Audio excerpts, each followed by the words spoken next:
On se retrouve dans cette nouvelle vidéo, on fait un point ensemble sur la fin des énergies du mois d'août et les énergies de la rentrée pour voir un petit peu ce qui nous attend. J'ai reçu déjà pas mal de messages en vision, en canalisation que je vais vous livrer, puis ensuite on partira sur un petit tirage de cartes pour compléter mes perceptions. Vous allez voir que dans la canalisation, la notion de l'eau est en permanence présente. J'en avais déjà parlé d'une fameuse vague que j'ai vue pour le mois d'août. Cette vague n'était pas forcément la notion factuelle d'eau, quand bien même on a vu qu'il y avait quand même pas mal d'eau qui s'était déversée dernièrement, c'était nécessaire. C'était sûrement plus une vision symbolique des choses qu'il fallait y percevoir. En vision, j'ai à nouveau reçu l'image d'un grand océan dans lequel étaient immergés plusieurs nageurs qui essayaient de nager mais à contre-courant. Le courant était très fort. Ce qui nous est dit ici, c'est qu'il n'est inutile de lutter contre ce courant, mais au contraire de se laisser bercer. Se laisser bercer par ce flux qui nous a été donné, par lequel on pouvait s'abreuver sur tout le mois d'août. Vraiment au niveau des énergies, on était en forte reliance avec des énergies célestes, des énergies parfois galactiques, qui étaient présentes pour permettre des libérations et un certain encodage de ce que je capte là. Donc, très intéressant, on nous dit vraiment qu'on a été baigné pour nous ressourcer, pour nous régénérer dans ce flux. C'est pour ça qu'il y a eu des grands temps d'inaction pour certains, des moments parfois de paresse, qui étaient vraiment nécessaires pour être juste dans un état de réceptivité. Donc sachez-le. Cet état-là est un état préparatoire pour la suite. La suite, ce qu'ils m'ont envoyé, c'est un râteau. Un râteau, vous savez, pour ratisser les feuilles dans votre jardin. Et bien ce râteau, moi ce que j'y vois et ce que j'y perçois, c'est la notion de faire de la rétention, d'aller chercher des éléments qui se sont un peu dispersés pour venir les recentrer, vers un point de convergence. Donc j'ai l'impression que le collectif va être dans cette dynamique-là, de revenir à un point soit antérieur ou un point encore méconnu, mais que le focus va être mis sur quelque chose. Associé à ce râteau, nous avons la notion de griffe, la griffe du râteau, mais il y a aussi la notion de griffe, j'entends les serres. Donc le coup de griffe, on l'avait vu aussi sur le mois d'août, c'était dans la phase préparatoire à ce coup de griffe, j'ai encore ça qui revient sur la table. Le coup de griffe nous parle de moments de déstabilisation, de moments où on est face parfois à un adversaire redoutable qui nous veut du mal. Et il y a un côté un petit peu maléfique, je trouve, associé à cette griffe qui vient ici nous acérer et nous poser parfois des difficultés. Néanmoins, ce coup de griffe pour moi n'a pas encore été donné et il est toujours dans cette phase préparatoire puisqu'on m'a envoyé la notion de fusée, encore dans les starting blocks. Juste à la suite de ça, on m'envoie la notion de Chine, des côtes chinoises, et de navires de guerre. Peut-être que ce conflit-là va prendre un peu plus d'ampleur et va commencer à se déployer. La notion d'alliance m'a aussi été donnée, il y a quelques jours déjà de ça.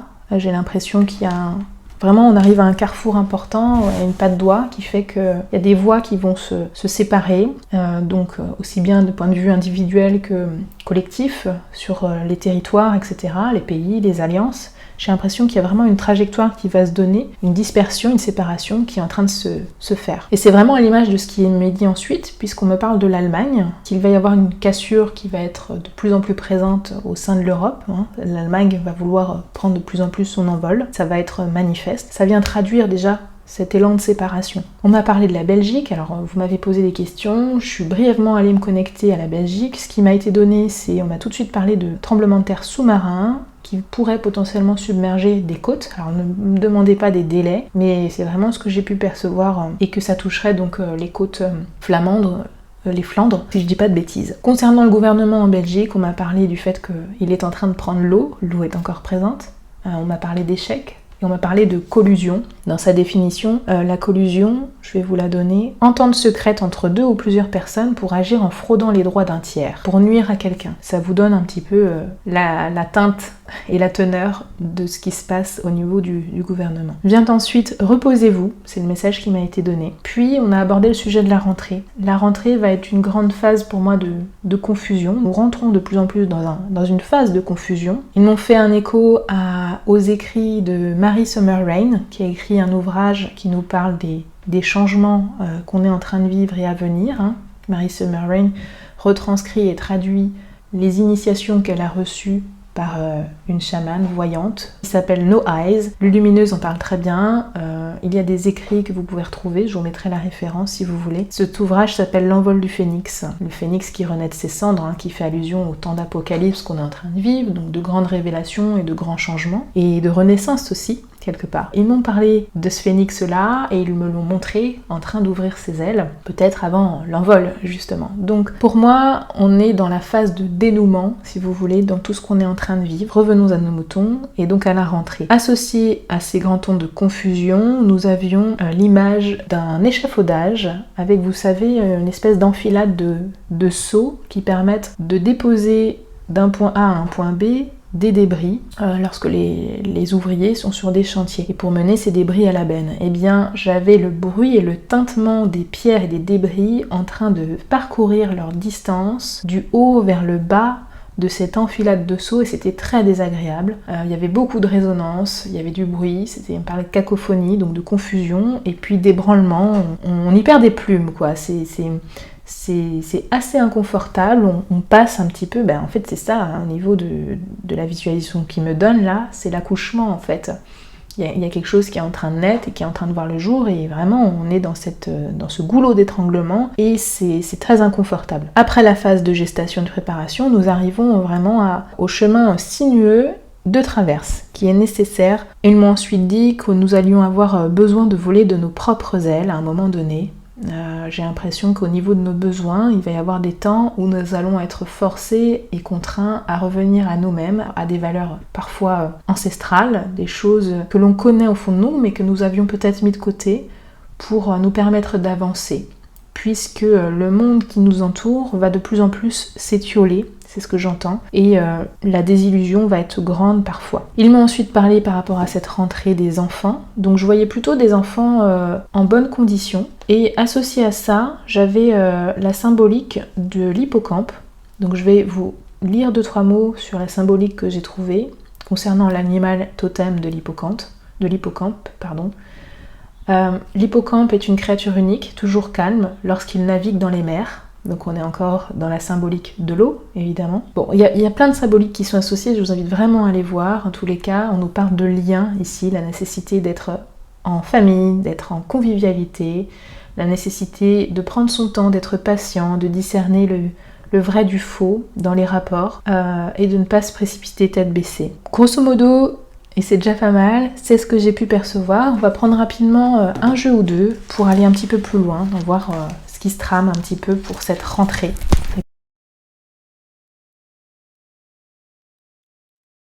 Bon, vous voyez, je parlais de confusion. Confusion et doute vont être très présents pour moi sur cette rentrée.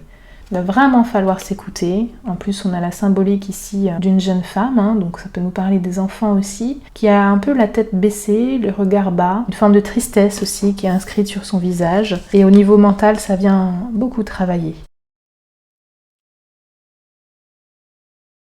Beaucoup de prises de conscience aussi vont découler pour moi. Et ça va être nécessaire. Il y a un autre palier qui va être franchi pour moi dans les prises de conscience. Et dans l'éveil des consciences collectifs de masse, ça avance.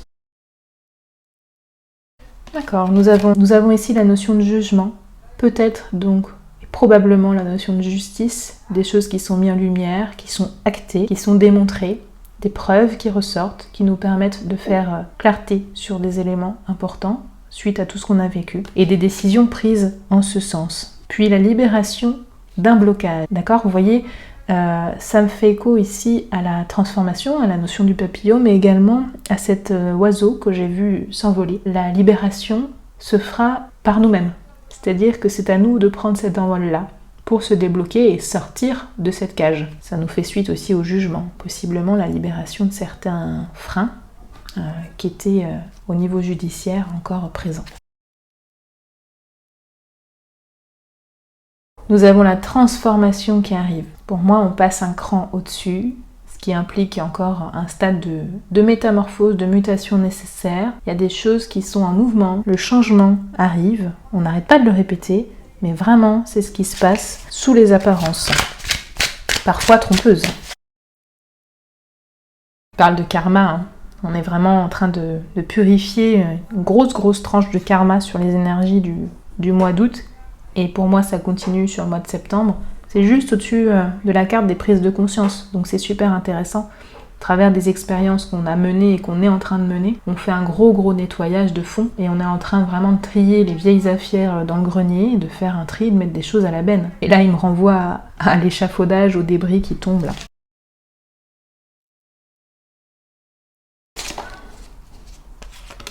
Ok.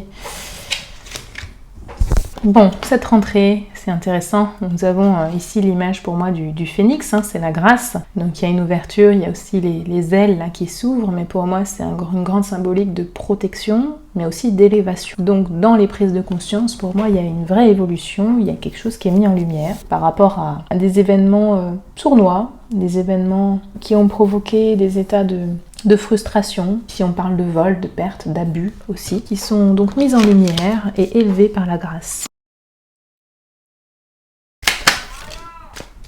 Bon, l'effondrement, la ruine, hein, ça, on le voit tout le temps. On sait très bien que tout est en train de s'étioler. C'est ce qu'on a eu en canalisation. Donc ça va vraiment être en toile de fond. Hein, cette sensation que tout est en train de se casser la figure autour de nous, dans notre environnement. Et environnement, c'est vraiment dans tous les sens du terme. Hein, l'environnement dans lequel on évolue, le climat, etc., mais également tout ce qui est factuel, l'économie, les structures.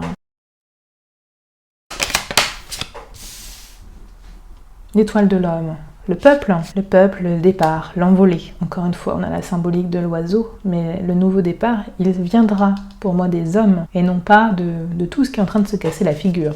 Ça va être un élément moteur, je dirais, une source de motivation, à prendre une autre direction évidemment. Je vous parlais du râteau qui converge vers un point aussi, c'est intéressant, il y a une forme de rassemblement qu'on peut voir ici, hein, dans les deux lignes des oiseaux qui montent. Oui, pour aller vers la paix, justement. Mais j'ai quand même une paix ici qui, moi, sort pour moi renversée. Donc cette notion de paix dans le monde va quand même être, je pense, mise à l'épreuve. C'est pourquoi les hommes, tout un chacun, vont, je pense, avoir cet appel à se rassembler davantage pour s'unifier, pour unifier, manifester la paix à sa propre échelle, à leur propre échelle. Oui, parle d'une grande phase de lucidité aussi, de clarté faite par rapport à ce qu'on a pu évoquer dans la perte, les vols. On a l'accident, hein, les choses encore une fois qui ramènent de la confusion, le coup de griffe associé aussi, quelque chose qui peut être douloureux. Nous avons les élans passionnés, quelque chose qui se fait avec la foudre aussi, hein, le coup de foudre, c'est vif, c'est vivant. Ça peut être fort, ça peut être des moments forts, d'accord ? Pour cette rentrée, des nouvelles qui arrivent. Ouais, sûrement des messages, des annonces. Ok, on parle de procès. Donc la justice, elle est encore présente. Hein. J'ai l'impression qu'il y a un truc de cet ordre-là. Puis il y a une forme de dualité, de combativité aussi. Des gens qui sont dans le combat, qui sont dans la résistance aussi. Il y a une énergie martienne associée. Hein. C'est fort, c'est puissant. Maintenir... Ok. Oh, c'est beau. Hein. Vous avez ici toute la colonne ici des hommes qui se réunissent, qui prennent le départ et qui s'envolent hein, pour aller vers l'unification, la solidarité, le cercle aussi, le cercle vertueux. On entretient les uns les autres hein, en ronde dans le collectif, main dans la main. Donc ici nous avons la grâce, l'amour, l'homme, les passions. C'est bien entouré en fait. Les 4 piliers pour moi c'est ces notions-là. Ok, ça passera par des moments difficiles mais c'est vraiment vers là qu'on se dirige. On a quoi dans ces accidents ? Il y a quelque chose qui crée de l'inconfort. Parfois même très inconfortable. Ouais. Ok, nous avons l'attaque, l'offensive. Ça peut nous parler de conflit hein, directement. Hein. Conflit armé, c'est tout à fait possible.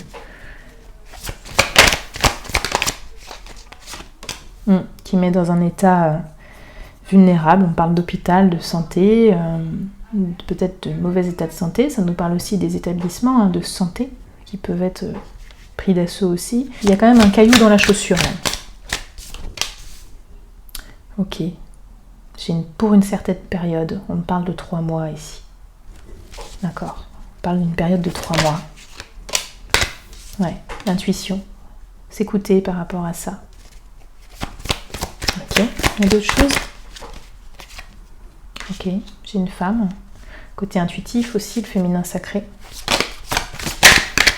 C'est quoi ces accidents?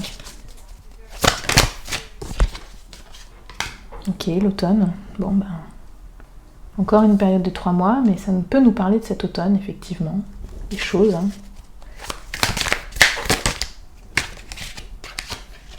On a un homme. Qu'est-ce qui va être inconfortable? Une forme d'instabilité. Toutes les cartes que je sors sont retournées, hein. C'est... Ok. Homme et femme. Des choix, des décisions à prendre, parfois difficiles.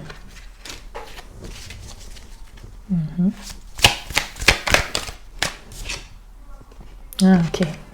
Mais nécessaire pour une purification. L'épuration du karma. Et en fait, dans ces choix ici, c'est parfois, non, justement, on n'aura pas le choix, on sera contraint. On est obligé. D'accord. Ok. Bon, le message associé à tout ça, c'est peau d'âme. On va vraiment vers ça, vers la libération de notre vieux karma, ici symbolisé par ce vieux manteau fait de rafistolage, tout rapiécé. On va se dévoiler petit à petit, hein, du point de vue de l'humanité et du collectif, hein, pour vraiment revêtir notre habit de lumière et l'incarner totalement, faire miroiter toutes ces belles facettes, hein, et qui se reflètent et qui vont faire résonner les belles facettes de tout un chacun. C'est comme un grand réseau aussi qui va se mettre en place, un réseau lumineux, et il va y avoir une forme de résonance. La lumière va résonner. C'est ce que j'entends. Cette vidéo est terminée, merci de m'avoir suivi, n'hésitez pas à partager ces messages, à les relayer, et je vous dis à très vite pour une nouvelle vidéo. Je vous embrasse.